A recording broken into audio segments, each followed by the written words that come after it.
Price Lord. இயேசு கிறிஸ்துவின் நாமத்தினாலே என் அன்பின் வாழ்த்துக்களை உங்களுக்கு நான் தெரிவித்துக் கொள்கிறேன். ஹல்லேலூயா. இன்றைக்கு நாம் தேவ சாயலாக சிருஷ்டிக்கப்பட்டிருக்கிறோம் என்ற தலைப்பின் அடிப்படையில் தேவனுடைய வார்த்தையை நாம் கேட்கப் போகிறோம். அதற்கு ஆதாரமாக ஆதியாகமம் 1வது அதிகாரம் 26ஆம் வசனம் நான் வாசிக்கின்றேன். ஆதியாகமம் 1வது அதிகாரம் 26ஆம் வசனம். பின்பு தேவன் நமது சாயலாகவும் நமது ரூபத்தின்படியையும் மனுஷனை உண்டாக்குவோமாக, அவர்கள் சமுத்திரத்தின் மச்சங்களையும் ஆகாயத்து பறவைகளையும் மிருக ஜீவன்களையும் பூமி அனைத்தையும் பூமியின் மேல் ஊறும் சகல பிராணிகளையும் ஆளக்கடவர்கள் என்றார். ஹல்லேலூயா. இந்த இடத்தில் ஆண்டவர் சொல்லியிருக்கிறார், நமது சாயலாகவும் நமது ரூபத்தின்படியும். நமது என்று சொல்லுகிற பொழுது அந்த இடத்துல பன்மையை குறிக்கிறது. அதாவது இயேசு கிறிஸ்துவானவர், பிதாவானவர், பரிசுத்த ஆவியானவர் இடையில் ஒரு டிவைன் கன்சல்டேஷன் நடந்திருக்கிறது. அவர்கள்தான் திருத்துவத்தின் தேவன் இணைந்துதான் சொல்லுகிறார், நமது சாயலாகும் நமது ரூபத்தின்படியையும் மனுஷனை உண்டாக்குவோமாக. ஹல்லேலூயா. ஏன் பரலோகத்தில் இந்த டிவைன் கன்சல்டேஷன் நடந்தது என்று நாம் பார்ப்போமானால், தேவன் தன்னுடைய மகிமையிலிருந்து, மகிமையின் பிரகாசத்திலிருந்து, மகத்துவத்திலிருந்து உருவாக்கின தேவ தூதர்களில் ஒருவன் தன்னுடைய மனமேற்றுமை நிமித்தமாக கீழே விழுந்து போனதினால்தான் இந்த டிவைன் கன்சல்டேஷன் பரலோகத்தில் நடந்தது. அவன் இருக்கிற அந்த இடத்துல ஒரு மனிதனை உருவாக்குவோம், அதற்கு அந்த மனிதன் வாழ்வதற்குண்டான பூமியை உருவாக்குவோம் என்று பரலோகத்தில் தேவன் ஒரு டிவைன் கன்சல்டேஷன் பண்ணி கொண்டிருந்தார். அதாவது பிதாவானவர், இயேசு கிறிஸ்துவானவர், பரிசுத்த ஆவியான இணைந்து இந்த டிவைன் கன்சல்டேஷன் பண்ணி கொண்டிருந்தாங்க. நான் முதலாவது ஏன் தேவன் மனுஷனை உருவாக்கினார் என்று நாம் பார்க்கிற பொழுது, தேவ தூதர்கள் ஒருவன் தன்னுடைய மனமேட்டியமை நிமித்தமாக கீழே விழுந்ததினாலே. அதாவது தேவ தூதர்களில் வேதத்தின் அடிப்படையில் வேதத்தில் 3 வகையான தேவ தூதர்கள் குறிப்பிடப்பட்டிருக்கிறார்கள். ஒரு தேவதூதனுடைய பெயர் என்னவென்றால் மிகாவேல். அவன் தேவனுடைய பிள்ளைகளுக்காக யுத்தங்களை செய்கிற ஒரு வேலையை செய்து கொண்டிருந்தார். அது மாத்திரமல்லாமல் ஒரு கேப்ரியல் தேவதூதர் ஒருவர் இருந்தார். அவர் தேவனிடத்தில் தேவ தூதுகளை கொண்டு வந்து மனுஷர்களிடத்தில் சேர்க்கும்படியான ஒரு வேலையை செய்து கொண்டிருந்தார். அதாவது ஒரு நல்ல மெசேஞ்சர் தேவனிடத்திலிருந்து அந்த கம்யூனிகேஷனை பெற்றுக்கொண்டு மனுஷர்களிடத்தில் சொல்லி இந்த பூமியில் மனுஷன் தேவன் செய்ய வேண்டிய வேலையை செய்ய வைப்பது தான் அவருடைய வேலையாகும். இதை செய்து கொண்டிருந்தார். இன்னொரு தூதனுடைய பெயர் தான் லூசிபர். லூசிபர் என்று வேதத்தில் குறிப்பிடப்படவில்லை, ஆனால் லூசிபர் என்பதற்கு விடிவெள்ளி என்று அர்த்தம் கொள்கிறது. அதை தான் நாம் வாசிக்கிறோம். அவனை குறித்து வேதத்தில் எழுதியிருக்கிறது. ஏசியா தீர்க்கதரிசியின் புஸ்தகம் 14வது அதிகாரம் 12லிருந்து 15 வரைக்கும் வாசித்து பார்க்கும் பொழுதும், எசேக்கியேல் தீர்க்கதரிசியின் புஸ்தகம் 28வது அதிகாரம் 12லிருந்து 19 வரை நாம் வாசிக்கின்ற பொழுது அந்த லூசிபரை குறித்து எழுதியிருக்கிறது. அவனுடைய வேலை தேவனை ஆராதிப்பது, தேவனை தொழுது கொள்வது. அவன் தேவனை ஆராதிக்கிற பொழுது ஆண்டவர் மிகுந்த சந்தோஷப்படுவார். நம்முடைய தேவன் எப்படிப்பட்ட தேவன் என்றால், ஆராதனையை விரும்புகிற தேவன், துதிகளின் மத்தியில் வாசம் செய்கிற தேவன். அந்த வேலையை தான் இந்த லூசிபன் என்கிற தூதன் செய்து கொண்டிருந்தான். விடிவெளி நட்சத்திரமாக இருந்தான். அவன் அதிகாலையின் மகனாக இருந்தான். அவன் ஒரு கேருபாக இருந்தான். அவன் அபிஷேகம் பண்ணப்பட்டவனாக இருந்தான். அவனுக்கு ஒரு பாதுகாக்கிற வேலை கொடுக்கப்பட்டிருந்தது. அவன் தேவனை துதிக்கிற வேலையை செய்து கொண்டிருந்தான். இப்படிப்பட்டவன் அவன் அழகில் சிறந்தவனாக இருந்தான். அவனுடைய சட்டைகளில் அவன் விரிக்கின்ற பொழுது, சட்டைகளை அடிக்கின்ற பொழுது அநேக தாளங்கள் அதிலிருந்து புறப்பட ஆரம்பிக்கும். அநேக தாளங்கள் அந்த சட்டைகளில் இருந்து புறப்பட்டு தேவனை துதிக்க ஆரம்பிக்கும். அது நிமித்தமாக தேவன் மகிழ்ந்து களி கூறுவார். இதுதான் அவனுடைய வேலை. ஒரு நாள் அவனுக்குள்ள மனமேற்றுமை வந்தது. தன்னை தேவனுக்கு மேலாக, தன் சிங்காசனத்தை தேவனுடைய சிங்காசனத்துக்கு மேலாக உயர்த்தினான். அது நிமித்தமாக தேவனுக்கு மேலாக தன்னை உயர்த்தினதினாலே அவன் தேவனால் கைவிடப்பட்டு அவன் கீழே தள்ளப்பட்டு விழுந்து போனான். அவன் விழுந்து போன பின்பு சாத்தானாய் மாறினான். விழுந்து போன தேவதூதன் தான் சாத்தான். அவனோடு கூட இருக்கிற 1/3 தூதர்களை அவன் இழுத்து கொண்டு வந்து இந்த பூமியில் அவன் சாத்தானாக தன்னுடைய வேலையை செய்ய ஆரம்பித்தான். இன்றைக்கும் அந்த சாத்தானுடைய கிரியைகள் இந்த பூமியில் இருந்து கொண்டிருக்கிறது. தேவனுடைய உள்ளம் துடித்து கொண்டிருந்தது. தான் நேசித்த தேவதூதன், என்னை ஆராதித்த ஒரு தேவதூதன், என்னை துதித்த ஒரு தேவதூதன் மனை மேட்டிமை நிமித்தமாக கீழே விழுந்து போனானே, நான் என்ன செய்ய போகிறேன்? அவன் இருந்த இடத்துல நான் ஒரு மனிதனை உருவாக்க திட்டம் பண்ணியிருக்கிறேன் என்று சொல்லி தான் ஆண்டவர் மனிதனை உருவாக்கினார். ஹல்லேலூயா, ஹல்லேலூயா. ஆண்டவர் தேவதூதர்களையும் உருவாக்கினவர் அவர்தான், மனிதர்களையும் உருவாக்கினவர் அவர்தான், வானத்தையும் பூமியும் உண்டாக்கினவர் அவர்தான்.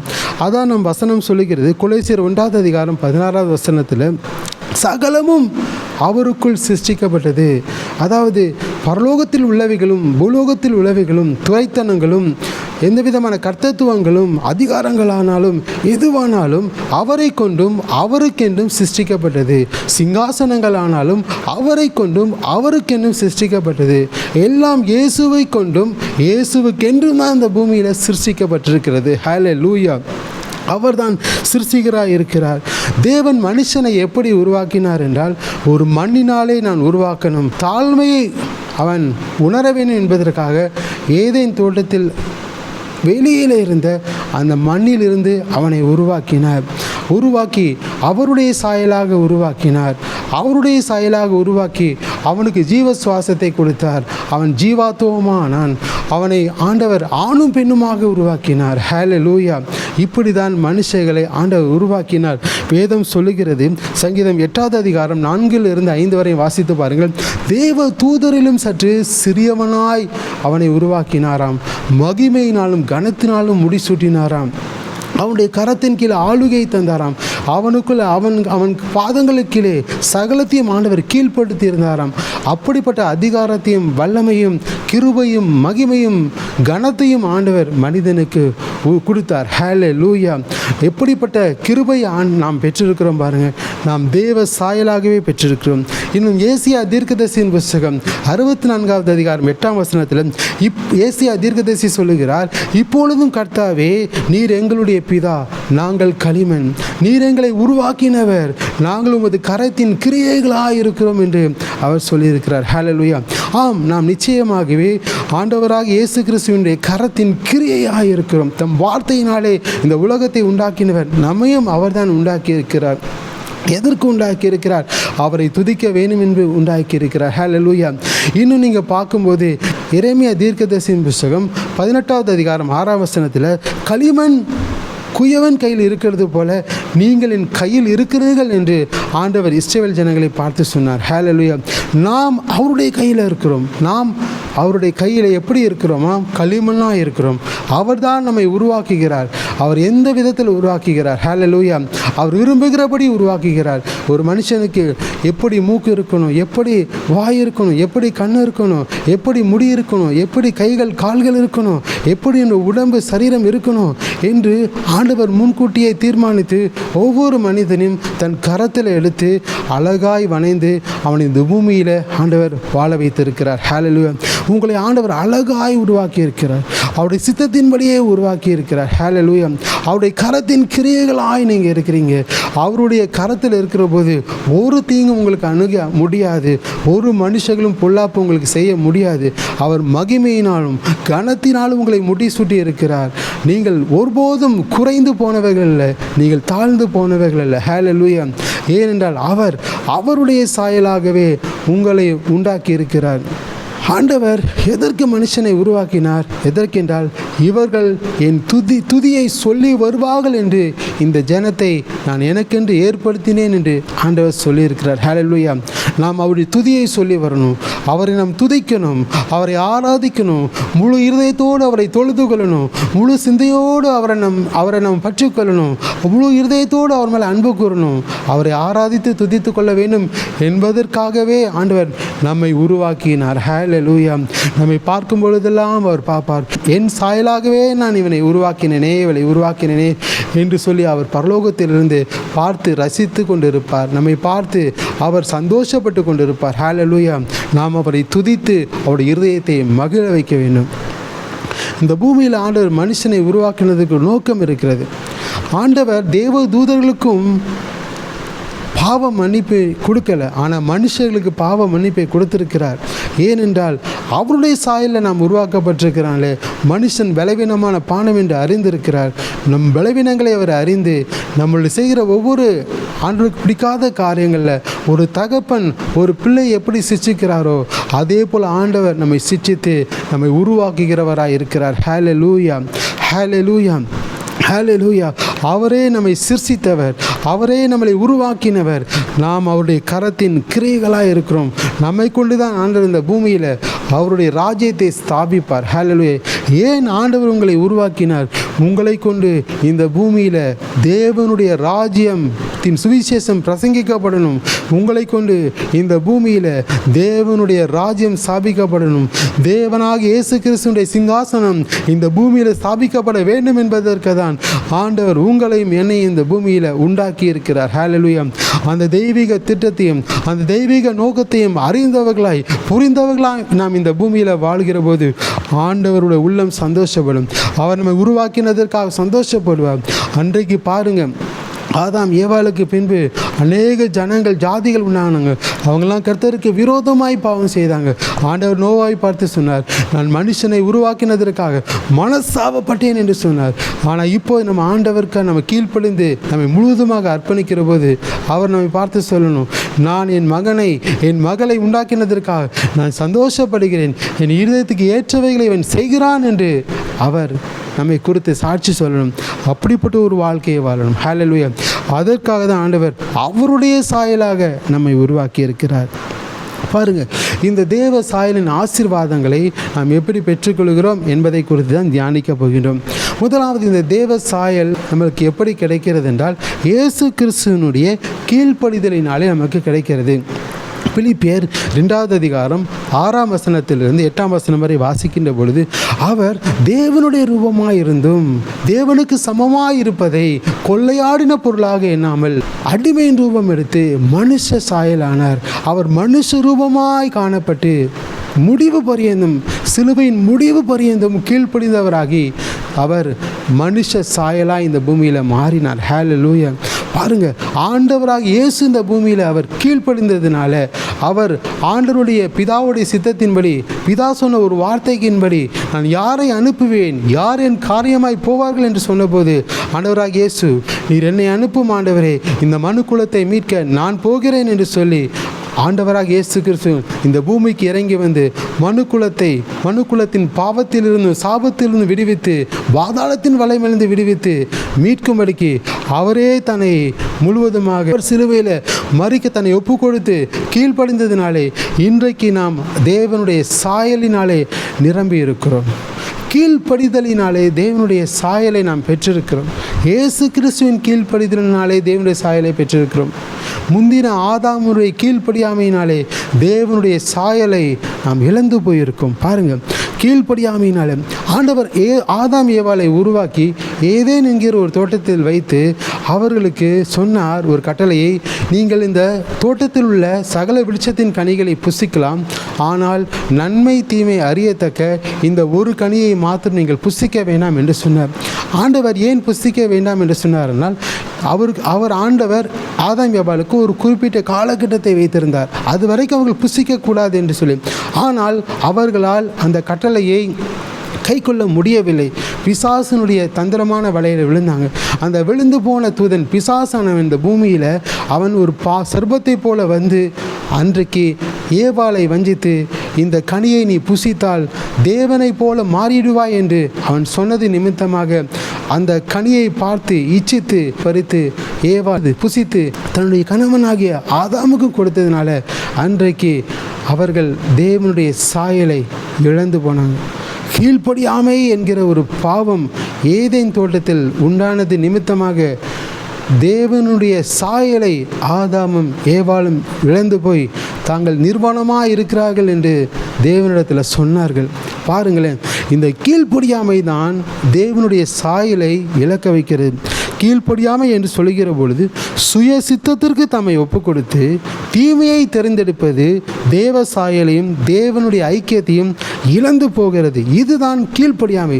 இந்த கீழ்ப்படியாமையை தான் ஆதாம் ஏவாள் ஏதேன் தோட்டத்தில் செய்தார்கள். அப்போது எபேசியர் 2வது அதிகாரம் 2-3 வரை வாசிக்கின்ற பொழுது, தங்கள் மனம் போன போக்கில் வாழ்ந்து தங்கள் மாம்சம் விரும்பினதை செய்து தேவனுக்கு விரோதமாய் பாவம் செய்ததுனால அவர்களுக்குள்ள கீழ்ப்படியாமையின் பிள்ளைகளிடத்தில் கிரியை செய்கிற ஆகாயத்து அதிகார பிரபுவாகிய அந்த பிசாசனன் அவர்களிடத்தில் அமர்ந்து விடுகிறான். அதனால தான் அவர்கள் தேவனுடைய கட்டளைக்கு கீழ்ப்படியாமல் மாம்ச சித்தத்துக்கும் சுய சித்தத்துக்கும் ஒப்பு கொடுக்க வேண்டிய ஒரு நிலைமை வந்து விடுகிறது. தேவனுடைய சித்தத்திற்கு நம்ம ஒப்பு கொடுக்கிறவர்களாக இருக்கணும். மனம்போன போக்கில் வாழக்கூடாது. மனம்போன போக்கில் வாழுகிற பொழுதும் மாம்சம் விரும்புகிறதை செய்கிற பொழுதும் இச்சைகளினால் நிரம்பி இருக்கிற போதும் கீழ்ப்படியாமை என்கிற ஆவியை இந்த ஆகாயத்து அதிகார பிரபு என்கிற அந்த பிசாசனன் கொண்டு வந்து விடுவான். அதை தான் அன்றைக்கு ஏவாளுடைய உள்ளத்தில் விதைத்தான். மாம்சத்தின் இச்சை, கண்களின் இச்சை, ஜீவனத்தின் பெருமையை விதைத்து தேவனுடைய சாயலை இழந்து போக வைத்தான். இந்த கீழ்ப்படியாமை ஆதாம் ஏவாளிலிருந்து தொடர்ந்து இயேசு கிறிஸ்து சிலுவையில் மரிக்கிற வரைக்கும், அவர் சிலுவையில் கீழ்ப்படிந்து தன் ஜீவனை கொடுக்கிற வரைக்கும் இந்த பாவத்தின் வல்லமை, மரணத்தின் கிரியைகள் பின்தொடர்ந்து கொண்டு வந்து தேவ சாயலை அவர்களை விட்டு எடுத்து போட்டு கொண்டிருந்தது. அதற்காக தான் ஆண்டவராக இயேசு கிறிஸ்து சிலுவையில் தன் ஜீவனையே கொடுத்தார். இன்றைக்கும் பாருங்கள், நம்ம வீட்டில் கீழ்ப்படியாமையின் பிள்ளைகளிடத்தில் இந்த ஆகாயத்து அதிகார பிரபு கிரியை செய்து கொண்டிருக்கிறான். சபையிலும் முரட்டாட்டமாய் கீழ்ப்படியாமல் யார் நடக்கிறாங்களோ அவங்களுக்குள்ள இந்த ஆகாயத்து அதிகார பிரபு கிரியை செய்வான். குடும்பத்தில் பிள்ளைகள் சில நேரத்தில் முரட்டாட்டம் பண்ணுவாங்க. ஏன் தெரியாது. ஏன்னா அவங்களுக்குள்ள இந்த ஆகாயத்து அதிகார பிரபு கிரியை செய்கிறான். கீழ்ப்படிய மாட்டாங்க, பெற்றோர்களுக்கு கீழ்ப்படிய மாட்டாங்க, சபையில் ஊழியர்களுக்கு கீழ்ப்படிய மாட்டாங்க, பெரியவர்களுக்கு கீழ்ப்படிய மாட்டாங்க. தன் மனபோன போக்கில் வாழ்வாங்க. மாம்சம் இச்சித்ததை விரும்புகிறதை செய்வாங்க. ஏனென்றால் அவர்களுக்குள்ள கிரியை செய்கிறது அந்த கீழ்ப்படியாமையின் ஆவி. அதாவது ஆகாயத்து அதிகார பிரபு என்கிற அந்த பிசாசு கிரியை செய்கிறான். அதனால தான் அந்த பிசாசின் வல்லமைகளை இயேசுவின் நாமத்தில் நீங்கள் கடிந்து கொள்கிற போது அந்த பிசாசு அவரை விட்டு ஓடி போவான். இந்த கீழ்ப்படியாமையின் ஆவியினால தான் அநேக ஜனங்கள் பாதிக்கப்பட்டு தேவனுடைய சாயலை, தேவனுடைய மகிமையை அவர்கள் இழந்து போனாங்க. ஆனால் இயேசு கிறிஸ்து பாருங்கள், சிலுவையில் அவர் தன்னையே ஜீவ பலியாய் ஒப்பு கொடுத்தார். பிலிப்பியர் 2வது அதிகாரம் 6-8 வரைக்கும் நாம் வாசிக்கின்ற பொழுது, அவர் தேவனுடைய ரூபமாயிருந்தும் தேவனுக்கு சமமாயிருப்பதை கொள்ளையாடின பொருளாக எண்ணாமல் தன்னைத்தானே வெறுமையாக்கி அடிமையின் ரூபம் எடுத்து மனுஷ சாயலானாராம். ஹல்லேலூயா. அடிமையின் ரூபம் எடுத்து மனுஷ சாயலானாராம். சிலுவையில் இயேசு கிறிஸ்து 3 விதமான சாயலை அவர் பெற்றுக்கொண்டதுனால தான் நாம் இழந்து போன தேவ சாயல் நமக்கு கிடைத்தது. எப்படி என்றால், மனுஷ சாயலை ஏற்றுக்கொண்டார், பின்பு அடிமையின் சாயலை ஏற்றுக்கொண்டார், பின்பு பாவ மாம்சத்தின் சாயலை ஏற்றுக்கொண்டார். இயேசு கிறிஸ்து இந்த பூமியில் அவர் மனுஷ ரூபமாக இறங்கி வந்தார். அவர் தேவகுமாரனாக இருந்தார். மனுக்குலத்தை மீட்க வேண்டும் என்பதற்காக, மனுக்குலம் எழுந்து போன தேவ சாயலை மீண்டும் அவர்களுக்கு கொடுக்க வேண்டும் என்பதற்காக அவர் மனுஷ சாயலாய் இந்த பூமிக்கு மனுஷகுமாரனாய் இறங்கி வந்தார்.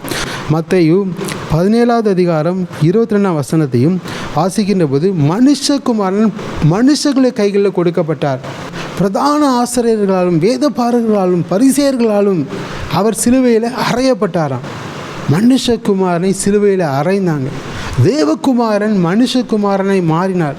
ஏனென்றால் நாம் இழந்து போன தேவ சாயலை மீண்டும் பெற்றுக்கொள்ள வேண்டும் என்பதற்காக சிலுவையில் தன்னையே அர்ப்பணித்தார். பின்பு ஒரு சாயல், அவர் அடிமையின் ரூபம், அடிமையின் சாயலை ஏற்றுக்கொண்டார். பாருங்களேன், எபிரேயர் 2வது அதிகாரம் 15ஆம் வசனத்தில், நாம் எப்படி மாம்சத்தையும் இரத்தத்தையும் உடையவர்களாக இருந்தோமோ அதுபோல இயேசுவானவரும் மனுஷகுமாரனாய் மாம்சத்தையும் இரத்தத்தையும் உடையவராய் இந்த பூமிக்கு இறங்கி வந்து மரண பயத்தினால் வாழும் யாவரையும் விடுவிக்க வேண்டும் என்பதற்காக ஜீவ காலமெல்லாம் மரண பயத்தினால் வாழும் யாவரையும் விடுவிக்க வேண்டும் என்பதற்காக மரணத்தின் அதிபதியாகிய சாத்தானை தன் மரணத்தினாலே மேற்கொள்ளும்படிக்கு வெல்லும்படிக்கு அவர் அந்த மனுஷ சாயலாய் மாறினார். ஹல்லேலூயா. அதற்கு அவர் அடிமையின் ரூபம் எடுத்தார். அடிமையின் சாயலை எடுத்துக்கொண்டார். நாம் தான் அடிமையின் சாயலாக இருந்திருந்தோம். அந்த அடிமையின் சாயலை நீக்க வேண்டும் என்பதற்காக தான் ஆண்டவர் சிலுவையில் அவர் அடிமையின் சாயலாய் மாறினார். அடிமையின் ரூபம் எடுத்தார். அந்த அடிமைத்தனத்தினாலே, அந்த பாவத்தின் நிமித்தமாக வந்த அடிமைத்தனத்தினாலே, மரண பயத்தினாலே எல்லாரும் பயந்து நடுங்கி கொண்டிருந்தாங்க. அந்த மரண பயத்தை நீக்கணும். தன்னுடைய மரண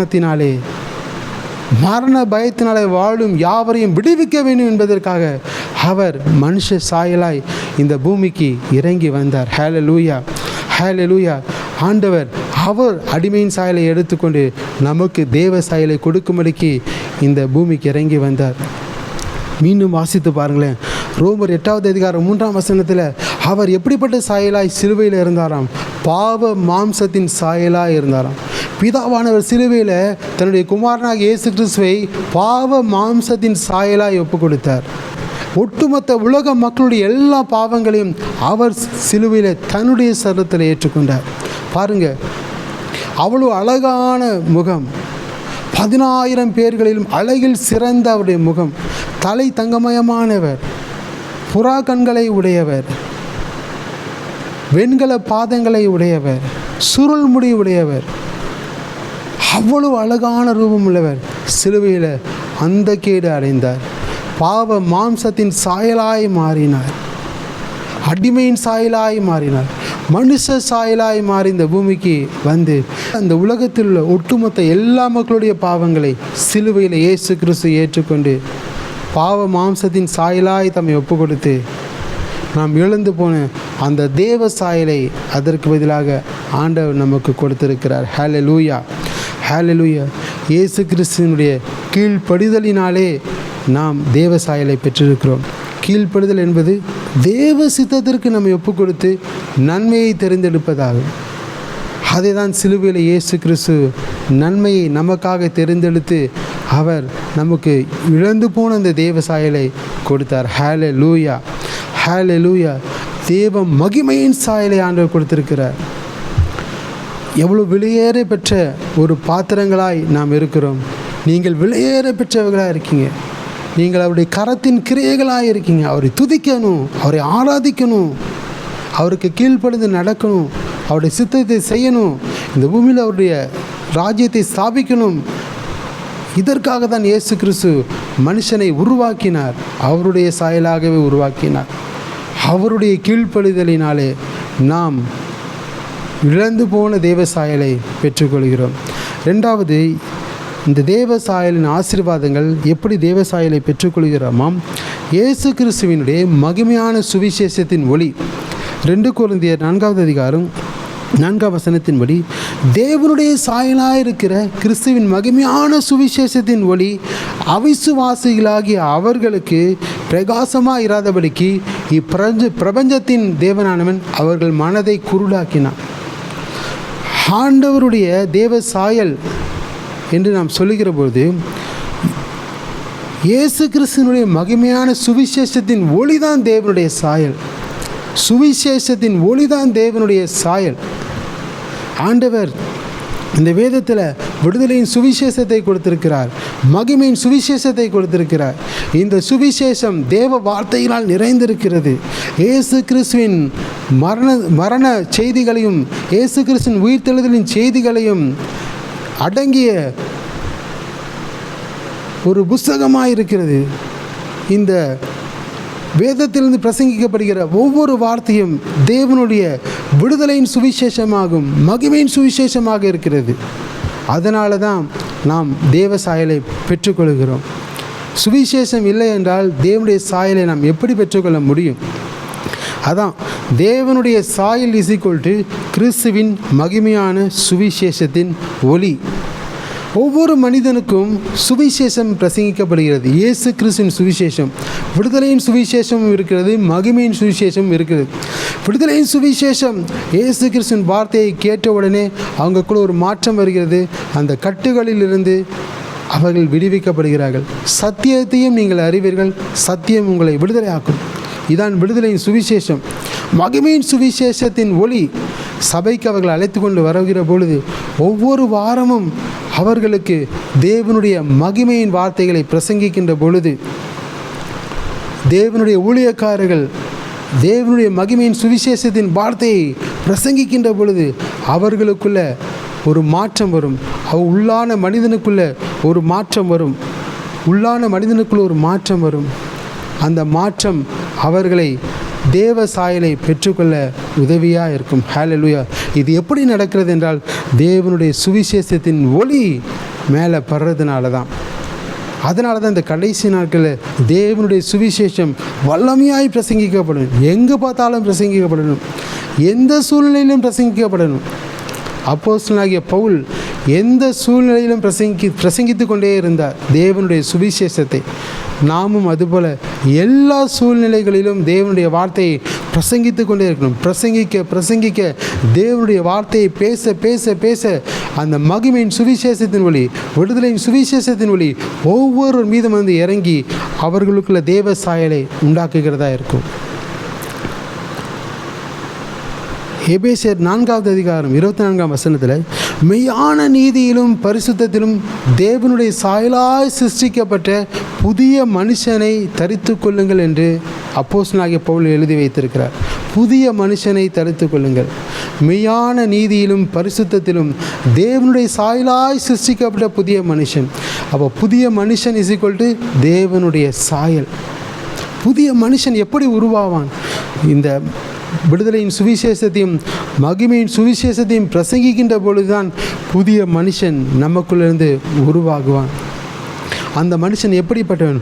மெய்யான நீதியிலும் பரிசுத்தத்திலும் உண்டானவனாக இருப்பான். ஹல்லேலூயா.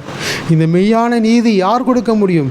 நம்மளுடைய சுய நீதி அல்ல, நம்முடைய தான தர்மத்தின் நிமித்தமாக இந்த நீதி அல்ல, இயேசு கிறிஸ்துவின் நீதி. நம்முடைய நீதியெல்லாம் அழுக்கான கந்தையாக இருக்கிறது.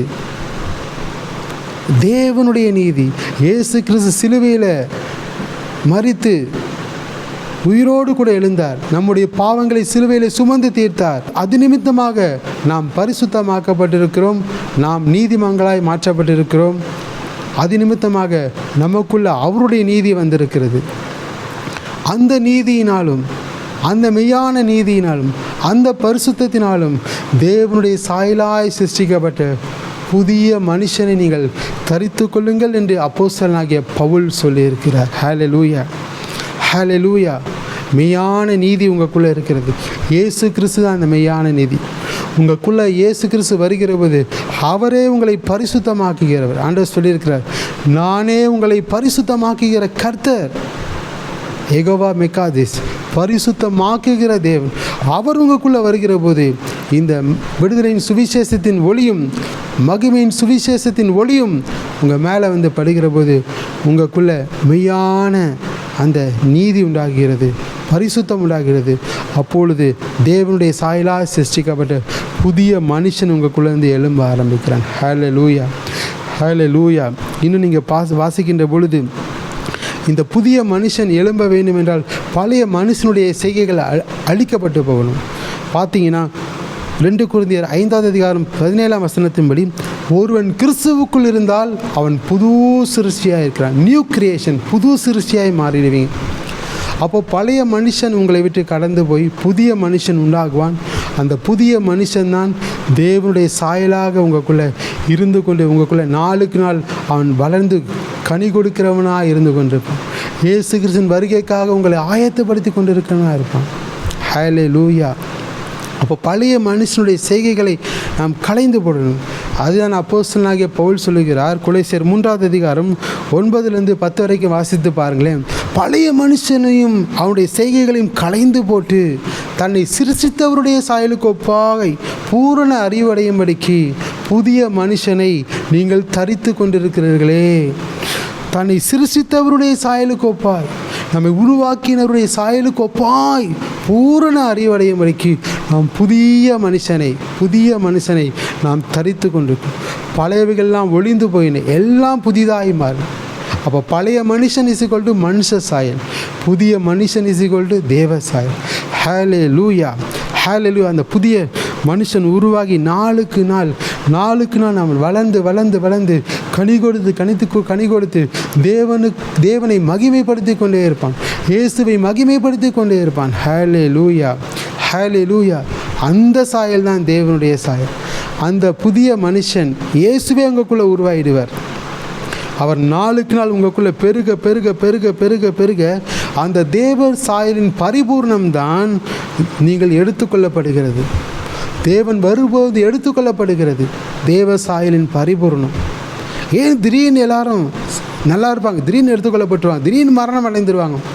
அவங்களுக்குள்ள தேவ சாயலின் பரிபூர்ணம், ஆண்டவர் எதிர்பார்க்கிற ஒரு பரிசுத்தம் அவங்களுக்குள்ள இருப்பதை ஆண்டவர் பார்க்கும்போது அவர்களை ஆண்டவர் எடுத்துக்கொள்வார், திடீர்னு எடுத்துக்கொள்வார். ஏன் என்று கேட்கவே முடியாது நம்மளால். அவர் வரும்போது இதெல்லாம் நடக்கும். அவர் வருகைக்கு முன்பாக இந்த காரியங்கள் நடக்கும். இயேசு கிறிஸ்து 1 தெசலோனிக்கேயர் 4:16 வாசிக்கின்ற பொழுது, அவர் வரும்போது கிறிஸ்துவுக்குள் மரித்தவர்கள் முதலாவது உயிரோடு கூட எழுந்திருப்பாங்க, பின்பு உயிரோடு இருக்கிற நாமும் அவரோடு கூட மேகங்கள் மேலே எடுத்துக்கொள்ளப்படுவோம். அப்படிப்பட்ட ஒரு அனுபவத்தை ஆண்டவர் கொடுப்பார். இப்பொழுது அவர் வந்தார் என்றால் கிறிஸ்துவுக்குள் மரித்தவர்கள் உயிரோடு கூட எழுந்திருப்பாங்க, பின்பு உயிரோடு இருக்கிற நாமும் ஒரு இமை பொழுதில் மகிமையின் மேலே மகிமை அடைந்து மறுரூபமாக்கப்பட்டு அவரை போலவே நாம் இருப்போம். ஹல்லேலூயா. தேவதூதர்களைப் போல ஒரு சரீரம் நமக்கு கொடுக்கப்பட்டிருக்கும். அப்படிப்பட்ட மகிமையான சாயலை ஆண்டவர் நமக்கு கொடுப்பார். ஹல்லேலூயா, ஹல்லேலூயா. 2 கொரிந்தியர் 3:18 வாசிக்கின்றோம், நாம் எல்லாரும் திறந்த முகமாய் கர்த்தருடைய மகிமையை கண்ணாடியிலே காண்கிறது போல ஆவியாக இருக்கிற கர்த்தரால் அந்த சாயலாக தானே மகிமையின் மேல் மகிமை அடைந்து மறுரூபமாவோம். ஹல்லேலூயா. எவ்வளோ பெரிய ஒரு பாக்கியம்! ஆவியாக இருக்கிற கர்த்தராலே அந்த சாயலாக தானே, அவருடைய சாயலாக தானே, இயேசுவின் சாயலாக தானே, பிதாவானவருடைய சாயலாக தானே, பரிசுத்த ஆவியானவருடைய சாயலாக தானே மகிமையின் மேல் மகிமை அடைந்து மறுரூபமாக்கப்படுகிற ஒரு அனுபவத்துக்குள்ளே ஆண்டவர் நம்மை நடத்தி கொண்டு செல்லுவார். ஹல்லேலூயா. 1 யோவான் 3:2 இப்பொழுது தேவனுடைய பிள்ளைகளாக இருக்கிறோம், இனி எவ்விதமாக இருப்போம் என்று இன்னும் வெளிப்படவில்லை, ஆகிலும் அவர் வருகிற பொழுது அவர் இருக்கிற வண்ணமாய் நாம் அவரை தரிசிப்பதினாலே அவருக்கு ஒப்பாயிருப்போம் என்று அறிந்திருக்கிறோம். ஹல்லேலூயா. அவருக்கு ஒப்பாயிருக்கிற ஒரு மகிமையின் சாயலை நமக்கு ஆண்டவர் கொடுப்பார். இதுதான் தேவ சாயலுடைய பரிபூர்ணம். இப்படிப்பட்ட ஆசீர்வாதத்தை தான் அவருடைய மகிமையின் சுவிசேஷத்தின் ஒளி நம்ம மேலே வந்து வீசுகிற பொழுது நமக்கு கிடைக்கிறது. ஹல்லேலூயா, ஹல்லேலூயா. எவ்வளோ பெரிய பாக்கியம் பாருங்கள். இயேசுவை ஏற்றுக்கொண்ட ஒவ்வொரு பிள்ளைகளுக்கும் ஆண்டவர் இந்த பாக்கியத்தை வைத்திருக்கிறார். தன்னுடைய இருதயத்தில் இயேசுவை சொந்த இரட்சகராக ஏற்றுக்கொண்டிருக்கிற ஒவ்வொரு பிள்ளைகளுக்கும் ஆண்டவர் இந்த பாக்கியத்தை வைக்கிறார். ஹல்லேலூயா, ஹல்லேலூயா. சுவிசேஷத்தை ஒரு நாளும் அற்பமாக எண்ணாதீங்க. தேவனுடைய வார்த்தையை ஒரு நாளும் அற்பமாக எண்ணாதீங்க. தேவனுடைய வார்த்தையை தேடி தேடி வாசிங்க. தேவனுடைய வார்த்தையை ஓடி போய் சபைக்கு ஓடி போய் சுவிசேஷ மீட்டிங்க்கு ஓடி போய் தேவனுடைய வார்த்தையை கேளுங்க. தேவனுடைய வார்த்தையை கேட்க முடியாத ஒரு பஞ்சகாலம் வரும். அதற்கு முன்பாக எந்த அளவுக்கு தேவனுடைய வார்த்தையை நீங்கள் கேட்கணுமோ அந்த அளவுக்கு நீங்கள் கேளுங்க. நீங்கள் கேட்க உள்ளான மனுஷன் நாளுக்கு நாள் புதிதாய் அவன் மாறிக்கொண்டு அந்த தேவ பிரசன்னத்தால் நிரம்பி இயேசுவானவர் மகிமைப்படும்படிக்கு அந்த மனுஷன் பரிபூர்ண நிலைமைக்கு வருவான். அப்பொழுது தேவ சாயலின் பரிபூர்ணம் உங்களுக்கு கிடைக்கும். இயேசு கிறிஸ்து எப்போ வந்தாலும் நாம் ஒரு இமை பொழுதில் மறுரூபம் அடைந்து அவரை போலவே மாறி அவரால் நாம் எடுத்துக்கொள்ளப்படுவோம். ஹல்லேலூயா. இப்படிப்பட்ட ஸ்லாக்கியத்தை தான் ஆண்டவர் இந்த தேவ சாயலின் ஆசீர்வாதத்தில் வைத்திருக்கிறார். 3வது, தேவனுடைய சாயலினால் நமக்கு அதிகாரம் கிடைக்கிறது. தேவன் அவருடைய சாயலில் உருவாக்கியிருக்கிறார், அதிகாரத்தை கொடுத்திருக்கிறார். பின்பு அந்த அதிகாரத்தின் மூலமாக ஆண்டவர் சொல்லியிருக்கிறார், குடும்பத்தை பண்படுத்தவும் குடும்பத்தை காக்கவும் வேண்டும் என்று சொல்லியிருக்கிறார். ஏதேன் தோட்டத்தில் அவர்களை கொண்டு வந்து வைத்தபோது அவர்களை பார்த்து சொன்னார். ஆதியாகமம் 2ஆம் அதிகாரம் 15ஆம் வசனத்தில், தேவனாகிய கர்த்தர் மனுஷனை ஏதேன் தோட்டத்தில் அழைத்து கொண்டு வந்து என்ன சொன்னார்னா, அதை பண்படுத்தவும் காக்கவும் வைத்தார். ஏதேன் தோட்டத்தை பண்படுத்தவும் காக்கவும் வைத்தார். ஏன் ஆண்டவர் அதிகாரத்தை கொடுத்திருக்கிறார்? பண்படுத்தவும் காக்கவும் அதிகாரத்தை கொடுத்திருக்கிறார். நீங்கள் பார்த்தீங்கன்னா ஆதியாகமம் 1ஆம் அதிகாரம் 26ஆம் வசனத்தில், பின்பு தேவன் நமது சாயலாகவும் நமது ரூபத்தின்படியையும் மனுஷனை உண்டாக்குவோமாக, அவர்கள் சமுத்திரத்தின் மச்சங்களையும் ஆகாயத்து பறவைகளையும் மிருக ஜீவன்களையும் பூமி அனைத்தையும் பூமியின் மேல் ஊறும் சகல பிராணிகளையும் ஆளக்கடவர்கள் என்று சொன்னார். ஹல்லேலூயா. அந்த ஆளுகிற அதிகாரத்தை ஆண்டவர் கொடுத்திருக்கிறார். அந்த ஆளுகிற அந்த அதிகாரத்தை பயன்படுத்தி நீங்கள் பிசாசின் வல்லமைகளை மேற்கொள்ள முடியும். அந்த ஆளுகிற அந்த அதிகாரத்தை பயன்படுத்தி உங்கள் குடும்பத்தை நீங்கள் பண்படுத்தணும். உங்கள் குடும்பத்தில் என்னென்ன காரியங்கள் சரியில்லையோ அதை சரிப்படுத்தணும். பிள்ளைகள் மத்தியில் என்ன தேவனுக்கு பிடிக்காத காரியம் என்ன இருக்குது, ஆராய்ந்து பார்த்து அதை சரிப்படுத்துங்க. உங்கள் குடும்பத்தின் மத்தியில், உங்கள் ஃபேமிலி மெம்பர்ஸ் மத்தியில் என்னென்ன காரியங்கள் சரியில்லை, ஆண்டவருக்கு விரோதமான காரியம் என்ன இருக்கிறது, அதை சரிப்படுத்துங்க. அதை நீங்கள் பண்படுத்துங்க, சீர்படுத்தணும், ஸ்திரப்படுத்தணும், பலப்படுத்தணும். ஆண்டவர் இதை தான் எதிர்பார்க்கிறார். சபையில் என்னென்ன காரியங்களை சீர்படுத்தணும், பண்படுத்தணும் என்பதை நீங்கள் ஆராய்ந்து பார்க்கணும். ஆண்டவருக்கு பிடிக்காத ஏதேனும் கலைகள் இருக்கிறதா, ஆண்டவருக்கு பிடிக்காத ஏதேனும் கிரியைகள் நடந்து கொண்டிருக்கிறதா, ஆண்டவருக்கு பிடிக்காத காரியங்கள் மனுஷர்கள் செய்து கொண்டிருக்கிறார்களா, தேவ ஊழியர்கள் அப்படிப்பட்ட காரியங்களை செய்து கொண்டிருக்கிறார்களா என்று ஆராய்ந்து பார்த்து அதை சரி செய்யணும்.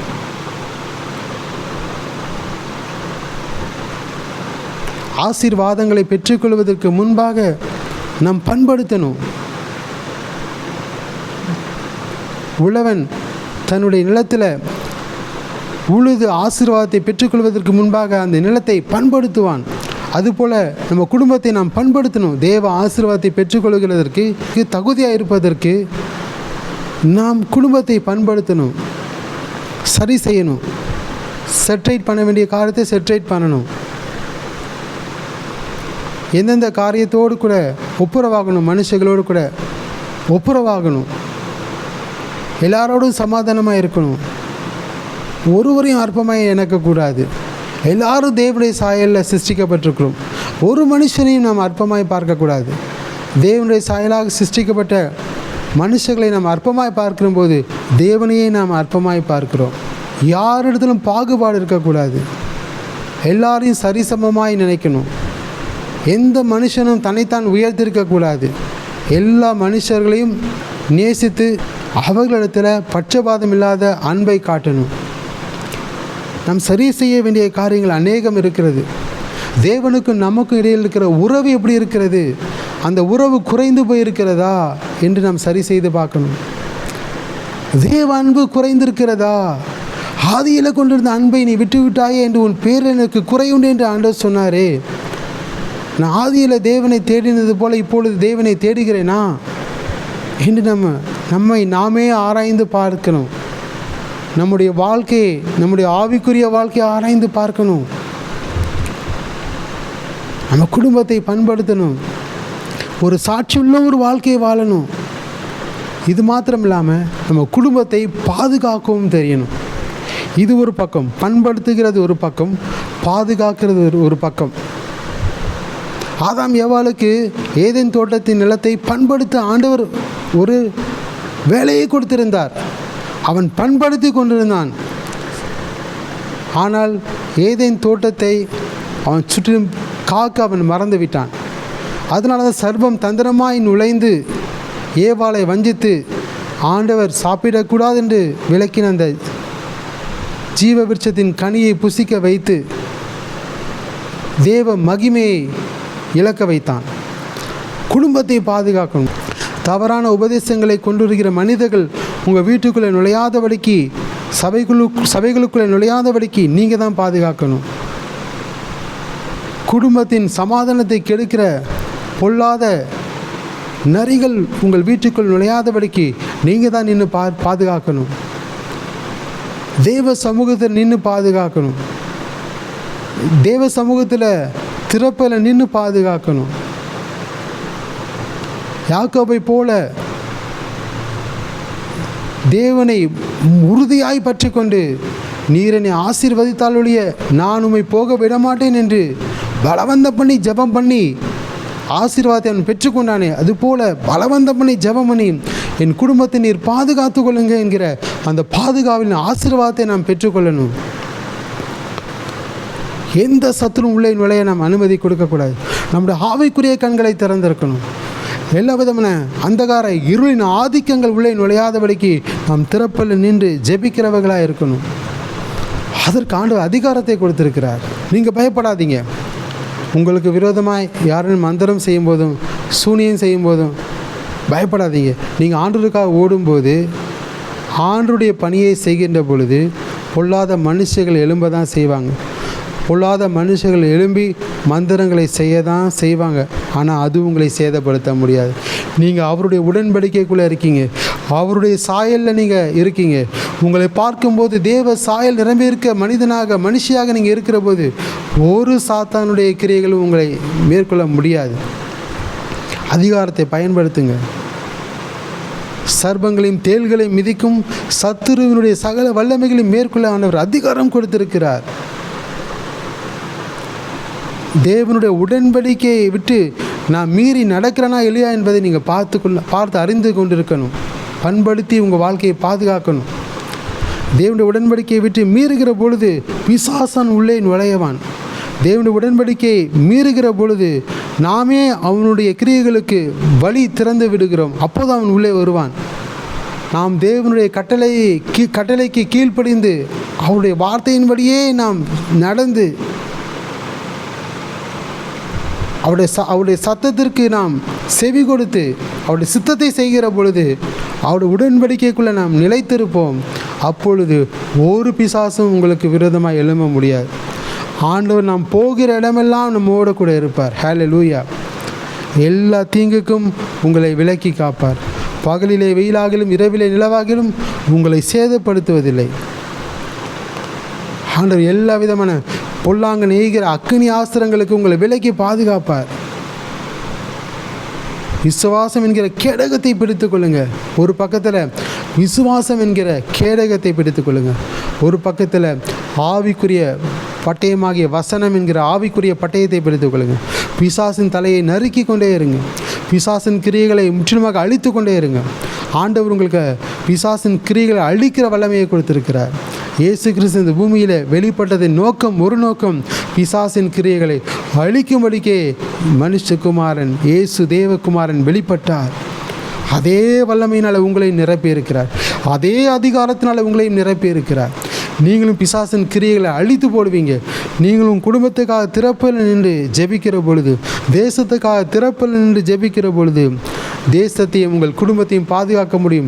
சபைகளுக்காக தேசத்தில் நின்று ஜெபிக்கிற பொழுது உங்கள் சபையும் பாதுகாக்க முடியும். ஆண்டவர் அப்படிப்பட்ட அதிகாரத்தையும் வல்லமையும் ஆண்டவர் உங்கள் கைகளில் கொடுத்திருக்கிறார். ஹல்லேலூயா. ஏன்னா நீங்கள் தேவனுடைய சாயலாய் சிருஷ்டிக்கப்பட்டிருக்கிற புதிய மனுஷனை நீங்கள் தரித்து கொண்டிருக்கீங்க. அந்த கிருபை ஆண்டவர் உங்களுக்கு கொடுத்திருக்கிறார். நீங்கள் ஒருபோதும் பயந்து நடுங்கி போக வேண்டாம். ஆண்டவருடைய இரக்கம் உங்கள் மேலே இருக்கிறது. தேவனுடைய சாயல் உங்கள் மேலே இருக்கிறது. தேவனுடைய சாயலின் பரிபூர்ணத்துக்குள்ளே ஆண்டவர் உங்களை அழைத்து கொண்டு செல்லுவார். இயேசுவின் சாயல் உங்களுக்குள்ளே இருக்கிறது. ஆண்டவர் எவர்களை முன் அறிந்தாரோ அவர்களை தம்முடைய குமாரனுடைய சாயலுக்கு ஒப்பாயிருப்பதற்கு முன் குறித்திருக்கிறார். ஆண்டவராக இயேசு அவருடைய சாயலையே உங்களுக்கு கொடுத்திருக்கிறார். ஹல்லேலூயா. எவ்வளோ பெரிய ஆசீர்வாதம். உங்களை பார்க்கிறவர்கள் உங்களை அல்ல, உங்களில் இயேசுவையே பார்க்க போகிறார்கள். இயேசுவின் மகிமையை பார்க்க போகிறார்கள். இயேசுவின் வல்லமையை பார்க்க போகிறார்கள். சத்துருக்கள் நடுங்க போகிறது. பாதாளத்தின் வல்லமைகள் முற்றிலுமாக அழிக்கப்பட்டு போக போகிறது. கர்த்தர் உங்களுடைய கரத்தில் அதிகாரத்தையும் வல்லமையும் கொடுத்திருக்கிறார். ஆளுகையை கொடுத்திருக்கிறார். ஆளுகையின் ஆசீர்வாதம் உங்கள் மேலே இருக்கிறது. நீங்கள் ஆளுகை செய்ய பிறந்தவர்களாக ஆண்டவராக இயேசு கிறிஸ்து உங்களை முன் குறித்திருக்கிறார். ஹல்லேலூயா. நீங்கள் எதாச்சும் இந்த பூமியில் வரல, ஒரு நோக்கத்துக்காக தேவன் எதிர்பார்த்திருக்கிற, தேவன் தீர்மானம் பண்ணி வைத்திருக்கிற ஒரு நோக்கத்திற்காக தான் இந்த பூமியில் நீங்கள் பிறந்திருக்கிறீர்கள். ஏனோ தானோ நான் பிறந்தேன் என்று நீங்கள் சொல்லிக்கொள்ளாதிருங்கள். ஒரு நோக்கத்துக்காக தான் பிறந்தேன் என்று சொல்லிக்கொள்ளுங்கள். ஹல்லேலூயா. இப்பொழுது இருக்கிற இந்த பிரச்சனையை பார்த்து மனம் துவழ்ந்து போகாதீங்க. இந்த பிரச்சனையெல்லாம் ஒரு புல்லின் பூவை போல மறைந்து போகும். ஹல்லேலூயா. இன்று காண்கிற எகிப்தியனை இனி நீ என்றைக்கும் காணாமல் போக போகிறார். ஹல்லேலூயா. கர்த்தரே உனக்காக யாவற்றையும் செய்யும்படிக்கு அவர் இறங்கி வந்திருக்கிறார். உனக்காக யுத்தம் செய்யும்படிக்கு அவர் இறங்கி வந்திருக்கிறார். ஆண்டவரை பார்த்து சொல்லுங்க, ஏசப்பா, நான் உங்களுடைய சாயலை இழந்து போகக்கூடாது. உங்களுடைய சாயலை எனக்கு தாங்க. ஒருவேளை நான் கீழ்ப்படியாமை என்கிற பாவத்தில் விழுந்து ஆகாயத்து அதிகார பிரபுவாகி அந்த பிசாசுக்கு இடம் கொடுத்திருந்தால் என்னை மன்னியும் என்று நீங்கள் சொல்லுங்கள். இப்பொழுது மன்னியும் என்று நீங்கள் சொல்லுகிற போது அந்த ஆகாயத்து அதிகார பிரபுவாகிய பிசாசின் ஆவியை துரத்துகிறார். இயேசு துரத்துகிறார். உங்கள் குடும்பத்தை விட்டு துரத்துகிறார். உங்கள் பிள்ளைகளை விட்டு துரத்துகிறார். எல்லா ஆகாயத்து அதிகார பிரபு இயேசுவின் நாமத்தில் ஓடுகிறது. குடும்பத்தை விட்டு ஓடுகிறது. சபையை விட்டு ஓடுகிறது. உங்கள் எல்லைகளை விட்டு ஓடுகிறது. உங்கள் இருதயத்தை விட்டு ஓடுகிறது. உங்கள் மனதை விட்டு, உங்கள் சிந்தையை விட்டு ஓடுகிறது. இயேசுவின் நாமத்தில் ஒரு விடுதலை. நீங்கள் அந்த விடுதலை இப்பொழுது பெற்றுக்கொள்ளுங்க. கர்த்தர் இப்போது அந்த விடுதலை உங்களுக்கு கொடுத்து கொண்டிருக்கிறார். இன்றைக்கு உங்களை குமாரன் விடுதலை ஆக்குகிறார். நீங்கள் மெய்யான விடுதலை பெற்றுக்கொள்ள போகிறீங்க. ஹல்லேலூயா, ஹல்லேலூயா. நன்றி ஏசப்பா, நன்றி ஏசப்பா, நன்றி ஏசப்பா. நான் தேவனுடைய வார்த்தைக்கு கீழ்ப்படிந்து தேவனுடைய வார்த்தையை நான் கேட்பேன். அதிகமாக தேவனுடைய வார்த்தையை நான் தியானிப்பேன். வேதத்தை தேடி தேடி வாசிப்பேன் என்று சொல்லுங்க. அப்படி சொல்லி கொண்டிருக்கிற பொழுதே அவருடைய மகிமையின் சாயலினாலே நீங்கள் நிரப்பப்படுவீங்க. அவருடைய சாயலின் வல்லமையினாலே நீங்கள் நிரப்பப்படுவீங்க. ஹல்லேலூயா. இயேசு உங்களுக்குள்ள உருவாகுவார். இயேசுவின் குணாதிசயங்கள் உருவாகும். இயேசுவின் வல்லமை வெளியரங்கமாகும். ஹல்லேலூயா. இயேசு கிறிஸ்து அவருடைய வரங்களினாலே உங்களை நிரப்புவார். ஆண்டவரே, உங்களுடைய வரங்களினாலே நிரப்புங்க. உங்கள் வரங்களினாலே நிரப்புங்க. உங்கள் வல்லமையினாலே நிரப்புங்க. கர்த்தர் பெரிய காரியத்தை செய்வீராக. இனி இவர்கள் ஆண்டவரை தோற்று போகிறவர்களாக இல்லை, ஜெயிக்கிறவர்களாக மாற்றுங்க. தோற்று போன எல்லா காலத்துக்கு ஒரு முடிவு உண்டாகிறது. இனி ஜெயிக்கிற காலம் தொடங்குகிறது. இயேசுவின் நாமத்தில் சொல்லுகிறேன். இயேசுவின் நாமத்தில் சொல்லுகிறேன். ஜெயிக்கிற காலம் உனக்கு தொடங்கிவிட்டது. அறுவடையின் காலம் உனக்கு தொடங்கிவிட்டது. ஆண்டவர் ஆசீர்வாதத்தின் கதவுகளை திறக்கிற காலம் உனக்கு தொடங்கிவிட்டது. நீ பயப்படாதே, நான் உன்னோடு கூட இருக்கிறேன். நீ திகையாதே, நான் உன் தேவன். நான் உன்னை பலப்படுத்தி உனக்கு சகாயம் பண்ணுவேன் என்று சொல்லியிருக்கிறார். அந்த வார்த்தையை பிடித்துக்கொள். கர்த்தர் இப்போது பிடித்துக் கொள்கிற போது கர்த்தர் ஒரு விடுதலை கொடுக்கிறார். இயேசுவின் நாமத்தில் அப்பா ஒரு விடுதலை உண்டாகட்டும். அப்பா, இப்பொழுது குடும்பத்தை சின்னாபின்னமாக்கி இருக்கிற பொல்லாத சத்துரு இயேசுவின் நாமத்தில் குடும்பத்தை விட்டு கையெடு என்று கட்டளையிடுகிறேன். ஹல்லேலூயா, ஹல்லேலூயா, ஹல்லேலூயா. இப்போது அந்த குடும்பத்தில் இருக்கிற எல்லா ஆசீர்வாதத்தை தடுத்து கொண்டிருக்கிற, கெடுத்து கொண்டிருக்கிற, அழித்து கொண்டிருக்கிற அந்த சத்துருவின் கை இயேசுவின் நாமத்தில் கட்டப்பட்டு போகட்டும் அப்பா. இயேசுவின் நாமத்தில் கட்டப்பட்டு கொண்டு போகட்டும் அப்பா. இழந்து போன ஆசீர்வாதத்தை 2 மடங்காய் இவர்களுக்கு கொடுப்பீராக. இயேசுவின் நாமத்தில் வஞ்சிக்கப்பட்ட ஆசீர்வாதங்கள் 2 மடங்காய் வரட்டும் அப்பா. இழந்து போன ஆசீர்வாதங்கள் 2 மடங்காய் வரட்டும் அப்பா. இயேசுவின் நாமத்தில் ஜெபிக்கிறேன். இந்த ஆசீர்வாதத்தை நீங்கள் இப்போது வைக்கிறதற்காக நன்றி. ஆசீர்வாதத்தை வைக்கிறதற்காக நன்றி ஆண்டவரே, நன்றி ஆண்டவரே. ஆண்டவரே, எல்லா விதமான சத்துருவின் வல்லமைகளை விழுங்க வைக்கிற வல்லமையினாலே நிரப்புகிறீரப்பா. நீங்கள் பயப்படாதிருங்கள். கர்த்தர் உங்களுக்காக யுத்தம் பண்ணுவார். நீங்கள் சும்மா இருங்கள் என்று சொல்லுகிற அந்த வார்த்தையின்படியே இவர்களை ஆசீர்வதிப்பீராக, ஆசீர்வதிப்பீராக, ஆசீர்வதிப்பீராக. ஒரு வழியாய் வருகிற சத்துருக்கள் 7 வழியாய் விலகி ஓடி போகும்படிக்கு உங்கள் கரத்தை நீட்டுவீராக. உம்மால் தெரிந்து கொள்ளப்பட்ட, உம்மால் அபிஷேகம் பண்ணப்பட்ட, உம்முடைய சாயலினாலே நிரம்பி இருக்கிற, உமக்காக வைராக்கியமாக வாழ்கிற உம்முடைய பிள்ளைகளுக்கு விரோதமாய் எத்தனை பேர் எழும்பி வந்தாலும், ஆண்டவரே, ஒரு வழியாய் வந்தாலும் அவர்கள் 7 வழியாய் விலகி ஓடி போகட்டும் அப்பா. சத்துருக்கள் சிதறுண்டு போவார்கள் என்று சொன்ன இந்த வார்த்தையின்படியே சத்துருக்கள் சிதறுண்டு போகிறதற்காக நன்றி அப்பா. கர்த்தர் மகிமைப்படுவீராக. சுகவீனத்தை கொண்டு வந்து, பலவீனத்தை கொண்டு வந்து, வாழ்க்கையை அழிவின் விளிம்புக்கு கொண்டு சென்ற பிசாசு இயேசுவின் நாமத்தில் மின்னலை போல கீழே விழுந்து போவானாக என்று சொல்லுகிறேன். ஹல்லேலூயா, ஹல்லேலூயா. கர்த்தர் தம்முடைய அபிஷேகத்தை ஊற்றி கொண்டிருக்கிறார். கர்த்தர் தாம் அபிஷேகம் பண்ணினவனுக்கு அரணான அடைக்கலமாக இருக்கிறார். அவருடைய சாயலினால் நிரப்பப்பட்டிருக்கிற உனக்கு ஆண்டவர் அரணான அடைக்கலமாக இருக்கிறார். தீங்கு உன்னை துக்கப்படுத்த முடியாது, வியாதி உன்னை சேதப்படுத்த முடியாது. கர்த்தர் எல்லா தீங்குக்கும் விலக்கி பாதுகாக்கிறார். இனி நீ தீங்கை காணாதிருப்பாய். ஹல்லேலூயா. இந்த வார்த்தையின்படியே ஆசீர்வதிப்பீராக ஆண்டவரே. ஆண்டவரே, எங்களை முழுவதுமாக ஒப்பு கொடுக்கிறோம் அப்பா. எங்களிடத்தில் என்ன குற்றம் குறைவு இருந்தாலும் மன்னிங்கப்பா. நாங்கள் சரி செய்ய எங்களை ஒப்பு கொடுக்கிறோம் அப்பா. எங்களை பரிசுத்தப்படுத்துங்க ஆண்டவரே. உங்கள் வருகைக்காக எங்களை ஆயத்தப்படுத்துங்க ஆண்டவரே. எங்களை சபிக்கிறவர்களை நாங்கள் ஆசீர்வதிக்கிறோம். எங்களை நிந்திக்கிறவர்களுக்காக ஜெபம் பண்ணுகிறோம் அப்பா. எங்களோடு கூட உங்கள் கரம் இருக்கட்டும் அப்பா.